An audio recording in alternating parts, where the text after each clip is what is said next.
നമ്മുടെ കേരളത്തിലെ ആദ്യത്തെ തെരഞ്ഞെടുപ്പ് 1957 നടന്ന നിയമസഭാ തെരഞ്ഞെടുപ്പിന്റെ ചരിത്രവും കൗതുകങ്ങളും.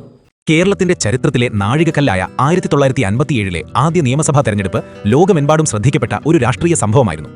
ബാലറ്റ് പേപ്പർ ഉപയോഗിച്ച് ജനാധിപത്യപരമായ രീതിയിൽ ലോകത്താദ്യമായി കമ്മ്യൂണിസ്റ്റ് പാർട്ടി അധികാരത്തിൽ വന്നത് ഈ തെരഞ്ഞെടുപ്പിലൂടെയാണ്. 1957 ഫെബ്രുവരി 28 മുതൽ മാർച്ച് 11 വരെയായിരുന്നു തെരഞ്ഞെടുപ്പ് പ്രക്രിയ.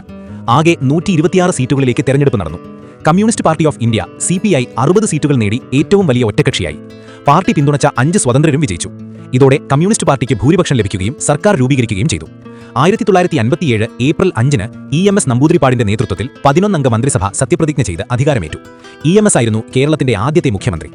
വളരെ ശ്രദ്ധേയമായ വിപ്ലവകരമായ തീരുമാനങ്ങൾ, ഭൂപരിഷ്കരണം, വിദ്യാഭ്യാസ നിയമം തുടങ്ങിയവ ഈ സർക്കാർ നടപ്പിലാക്കി.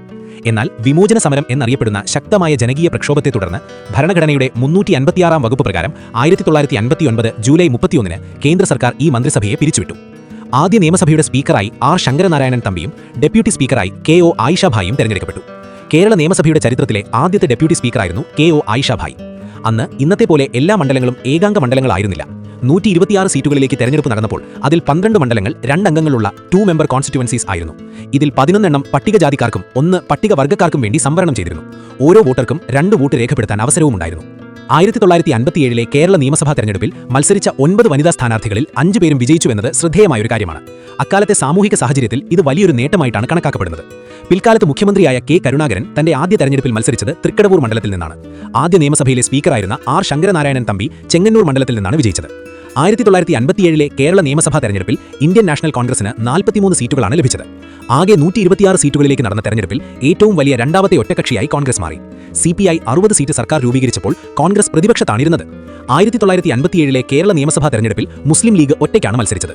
അന്ന് കോൺഗ്രസുമായി സഖ്യമോ മുന്നണിയോ ഉണ്ടായിരുന്നില്ല. 17 സീറ്റുകളിൽ തനിച്ച് മത്സരിച്ച മുസ്ലിം ലീഗ് 8 സീറ്റുകളിൽ വിജയിച്ചു.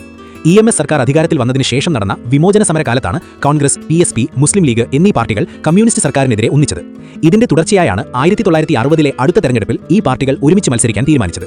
അതായത് കേരള രാഷ്ട്രീയത്തിൽ ഇന്ന് കാണുന്ന രീതിയിലുള്ള മുന്നണി സംവിധാനങ്ങൾ രൂപപ്പെട്ടു തുടങ്ങിയത് 1957 തെരഞ്ഞെടുപ്പിന് ശേഷമുള്ള രാഷ്ട്രീയ നീക്കങ്ങളിലൂടെയാണ്.